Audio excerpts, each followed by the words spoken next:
హల్లెలూయా. దేవునికి మహిమ కలుగును గాక. అందరికీ వందనాలండి. మరి ఈరోజు మరి 4వ మాట. ఎందుకంటే మరి గడిచిన కాలంలో మనము ఈ యొక్క 6 ప్రార్థనల గురించి మనము తెలుసుకున్నామండి. ఈ 6 ప్రార్థనలో మరి మొదటి ప్రార్థనగా మరి యేషధారుల ప్రార్థన, రెండవ ప్రార్థనగా మామూలు ప్రార్థన, మూడవ ప్రార్థనగా కన్నీటి ప్రార్థన, 4వ ప్రార్థన ఉపవాస ప్రార్థన. ఉపవాస ప్రార్థన చేసి ఎవరో ఏమి పొందుకున్నారు, మనం ఉపవాసం ఉండి మనం ఏమి పొందుకోగలమనేది ఒకసారి మనము చూద్దాం. బైబిల్ గ్రంథం నుంచి ఎస్తేరు గ్రంథము 4వ అధ్యాయము 15వ వచనం చదువుదాం. అప్పుడు ఎస్తేరు మొర్దెకైతో మరలా ఇట్లా నేను నీవు పోయి షుషాను నందు కనబడిన యూదులనందరినీ సమాజ మందిరమునకు సమకూర్చి నా నిమిత్తము ఉపవాసం ఉండి 3 దినములు అన్నపానములు చేయకుడి. నేనును నా పనికత్తెలను కూడా ఉపవాసం ఉందుమో. ప్రవేశించుట న్యాయ వ్యతిరేకముగానున్నను నేను రాజుని యొద్దకు ప్రవేశించుదును. నేను నశించెదను. హల్లెలూయా. ఎవరు మాట్లాడుతున్నారండి ఈ మాట అంటే ఎస్తేరు, రాణి అయిన ఎస్తేరు. మరి ఏ విషయం గురించి మాట్లాడుతున్నారు అంటే ఇక్కడ మొర్దెకై ఎస్తేరుతో చెప్పాడు. ఏం చెప్పాడు అంటే ఇక్కడ మరి ఆ యొక్క రాజు దగ్గర ఉన్న మంత్రి అతని పేరు హామాను. ఈ హామాన్ అనే మంత్రి యూదులను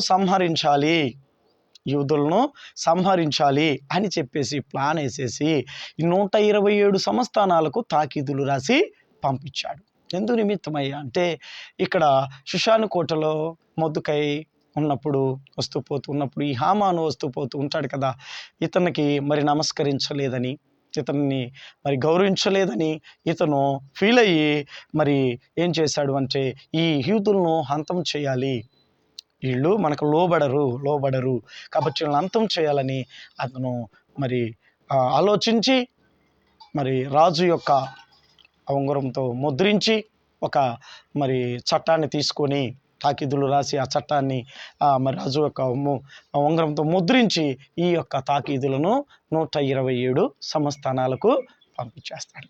అది మొర్దెకై తెలుసుకొని ఇక ఎస్తేరు దగ్గరికి వచ్చి ఈ మాట చెప్తూ ఉన్నాడు అనమాట. చెప్పినప్పుడు ఎస్తేరు అంటూ ఉంది, మీరును మరి సమాజ మందిరంలో కూడి యూదులందరూ ప్రార్థన చేయండి, నేను నా పనికత్తెలను కూడా ఉపవాసం ఉండి 3 దినాలు ప్రార్థన చేస్తాము.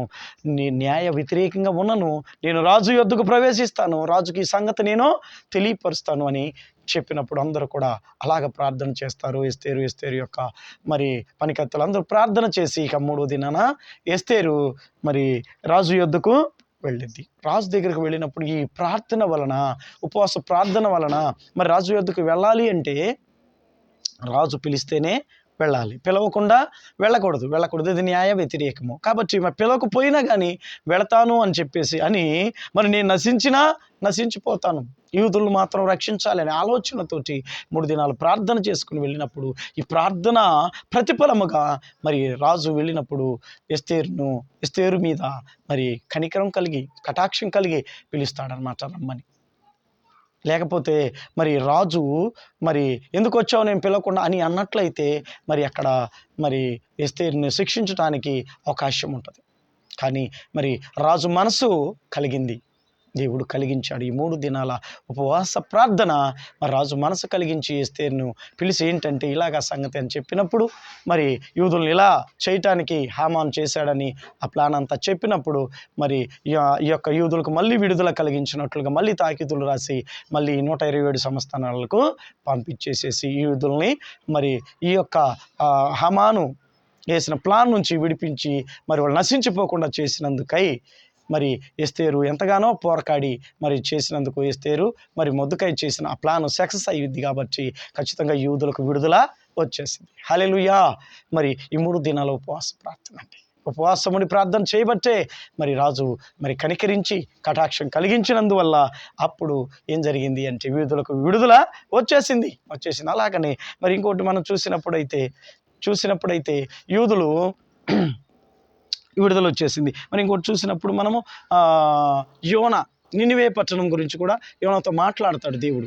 మాట్లాడి ఇట్లా నినివే పట్టణానికి వెళ్ళి ప్రకటన ప్రకటన చేస్తే ఆ నినివే పట్టణం వల్ల ఆ పరిస్థితి లేకపోతే వాళ్ళు చేసిన దుర్గతి మరి ఎంతగానో మరి బహుగా ఉంది కాబట్టి వాళ్ళకి మరి ఆ నాశనం వచ్చేసింది, నినివే పట్టణం నశించిపోద్దని చెప్పినప్పుడు మరి యోనా వెళ్ళి ప్రకటన చేసినప్పుడు నినివే పట్టణానికి ప్రకటన అది 3 దినాల ప్రయాణం అంత పట్టణము, పెద్ద పట్టణము. ఆ పట్టణంలో 1 దిన ప్రయాణం చేసి మరి నినివే పట్టణం 40 దినాల్లో నాశనం కాబోతుందని ప్రకటించాడు. ప్రకటించినప్పుడు వాళ్ళందరూ కూడా ఎలక్ట్ అయ్యి అందరూ కూడా మరి గోనెపట్ట కట్టుకొని మరి ఉపవాస దినాన్ని చాటించి గోనెపట్ట కట్టుకొని ప్రార్థన చేయ రాజులేమి మరి మంత్రులేమి అందరూ కూడా మరి అల్ఫులేమి గనులేమి అందరూ మరి చేసినప్పుడు ఆ ప్రార్థన బట్టి వాళ్ళు చేసిన మొరణ బట్టి మళ్ళీ పశ్చాత్తాపుడై దేవుడు ఏం చేశాడు అంటే వాళ్ళకి మళ్ళీ ఆ యొక్క మరి చేస్తానన్న ఆ యొక్క దుర్గతి నుంచి విడుదల ఇచ్చాడు. ఈ నినివే పట్టణము నశించిపోకుండా దేవుడు ఏం చేశాడంటే కాపాడాడు. ఎందుకని దేవుడు కాపాడాడంటే వాళ్ళు ఉపవాసము చాటించారు, ఉపవాసం ఉన్నారు. ఉపవాసాన్ని బట్టి దేవుడు మరి అప్పుడు ఒకసారి చూద్దాం. ఇక్కడ మనము యోనా గ్రంథము 3వ అధ్యాయము 9వ వచనం చూసినప్పుడు మరి మనుషులందరూ తమ దుర్మార్గములను విడిచి తాము చేయు బలాత్కారమును మానివేయవలెను.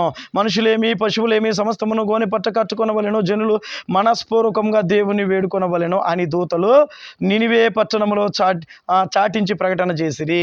ఈ నినివే వారు తమ చెడు నడతలను మానుకొనగా వారు చేయుచున్న క్రియలను దేవుడు చూసి పశ్చాత్తాపుడై వారికి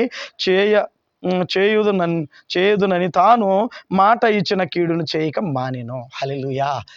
కీడు చేయాలనుకున్న కీడును మానాడు. ఎందు నిమిత్తం అంటే ప్రార్థన వలన ఉపవాసం ఉన్నారండి.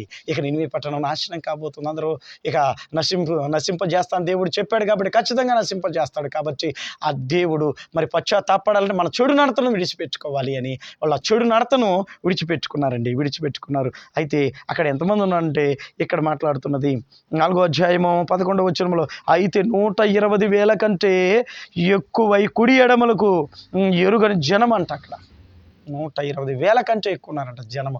వాళ్ళంతా కూడా పశ్చాత్తాపడ్డారు, కన్నీరు విడిచారు, ఉపవాసం ఉంటారు.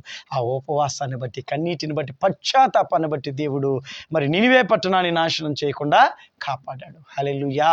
అలాగా నీవైనా నీ కుటుంబమైనా నీ బిడ్డలైనా సరే ఏదైనా ఇబ్బందుల్లో కష్టాల్లో కన్నీటిలో ఉంటే మీరు ప్రార్థన చేయండి, ఉపవాసం ఉండి ప్రార్థన చేయండి. ఎంత కష్టమైనా ఎంత కన్నీరైనా ఎంత బాధ అయినా సరే మరి ఉపవాసం ఉండి ప్రార్థన చేస్తే మరి దేవుడు తీసివేస్తాడండి. శేఖర శక్తులైన దురాత్మలైన మాంత్రిక శక్తులైనా సరే దేవుడు తరిమి కొడతాడు. నువ్వు ఉపవాసం ఉండి ప్రార్థన చేయి. నీ కుటుంబం ఆశీర్వాదకరంగా ఉంటుంది, నీ బిడ్డలు ఆశీర్వాదకరంగా ఉంటారు, నీ భర్త నీ భార్య నీ కుటుంబ సభ్యులందరూ ఆశీర్వాదకరంగా ఉంటారు. ఉపవాసం ఉండి ప్రార్థన చేయి. ఉపవాస ప్రార్థన ఎంతో బలము కలిగినది, శక్తి కలిగినది. కాబట్టి ఉపవాస ప్రార్థన చేసి మరి వీళ్ళు ఏం చేశారు అంటే మరి ఎస్తేరు తన యొక్క యూదుల్ని రక్షించుకున్నది. మరి ఉపవాస ప్రార్థన చేసి ఈ నశించిపోతున్న నినివే పట్టణాన్ని మరి ఆ పట్టణస్థులు కాపాడుకున్నారు. అలాగే నీ కుటుంబాన్ని నువ్వు ఉపవాసం ఉండి ప్రార్థన చేసి నీ కుటుంబాన్ని కాపాడుకో, నీ బిడ్డల్ని నీ యొక్క రక్త సంబంధాలందరినీ కూడా మరి రక్షించుకో. ఏ సమస్య ఉన్నా, ఏ బాధ ఉన్నా, ఏ కన్నీరున్నా, ఎంతలో ఉపద్రవమైనా సరే నువ్వు ఉపవాసం ఉండి ప్రార్థన చేస్తే నా దేవుడు తీసివేసి ఆశీర్వదించడానికి సమర్థుడు. హల్లెలూయా. దేవుడు